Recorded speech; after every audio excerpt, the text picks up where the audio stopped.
Hi friends, welcome to Samai's kitchen. ఈరోజు మన recipe వచ్చి ఎంతో టేస్టీగా ఉండే దొండకాయ ఫ్రై అండి. చాలా అంటే చాలా సింపుల్గా అయిపోతుంది, చాలా టేస్టీగా కూడా ఉంటుంది. మీరు కూడా ఒకసారి ఈ విధంగా ప్రిపేర్ చేసుకోండి. ముందుగా స్టవ్ వెలిగించుకుని స్టవ్ మీద పాన్ పెట్టుకుందామండి. పాన్ పెట్టుకుని పాన్ హీట్ అయిన తర్వాత ఆయిల్ యాడ్ చేసుకుని, ఆయిల్ హీట్ అయిన తర్వాత కొన్ని పోపులు అలానే వెల్లుల్లి కూడా చితగొట్టుకునేది యాడ్ చేసుకోవాలండి. అలానే కొన్ని పచ్చిమిర్చి నిలువుగా కట్ చేసుకున్నవి, కొంచెం కరివేపాకు యాడ్ చేసుకుని మిక్స్ చేసుకోవాలి.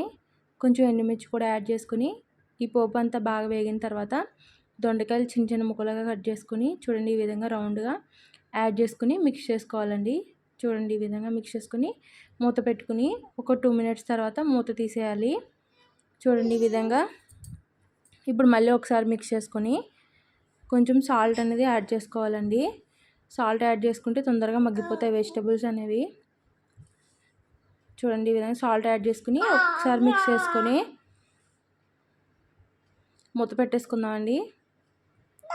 మూత పెట్టుకుని ఒక 2 మినిట్స్ తర్వాత మూత తీసేద్దాం. చూడండి ఈ విధంగా ఒకసారి మళ్ళీ మిక్స్ చేసుకుని మూత పెట్టేసుకుందాం. బాగా మగ్గాలండి. చూడండి ఈ విధంగా మగ్గిన తర్వాత దొండకాయ ముక్కలన్నీ బాగా మగ్గిపోయిన తర్వాత చూడండి ఈ విధంగా మగ్గిన తర్వాత కొంచెం పసుపు అలానే కొంచెం కారం యాడ్ చేసుకోవాలండి. చూడండి ఈ విధంగా యాడ్ చేసుకొని బాగా మిక్స్ చేసుకుంటూ ఉండాలండి. ఇప్పుడు మనం మూత పెట్టుకుని ఒక 2 మినిట్స్ తర్వాత తీసి చూడండి ఈ విధంగా ఫ్రై అయ్యే వరకు మిక్స్ చేసుకుంటూ ఉండాలండి. దొండకాయ ముక్కలు అనేవి బాగా ఫ్రై అవ్వాలి. దొండకాయ ముక్కలు అనేవి బాగా ఫ్రై అయిన తర్వాత స్టవ్ ఆఫ్ చేసేసుకుని కొంచెం కొత్తిమీర యాడ్ చేసుకోండి. అంతే అండి, కర్రీ రెడీ అయిపోయింది. Thank you for watching my video. Thank you. Please like and share చేయండి.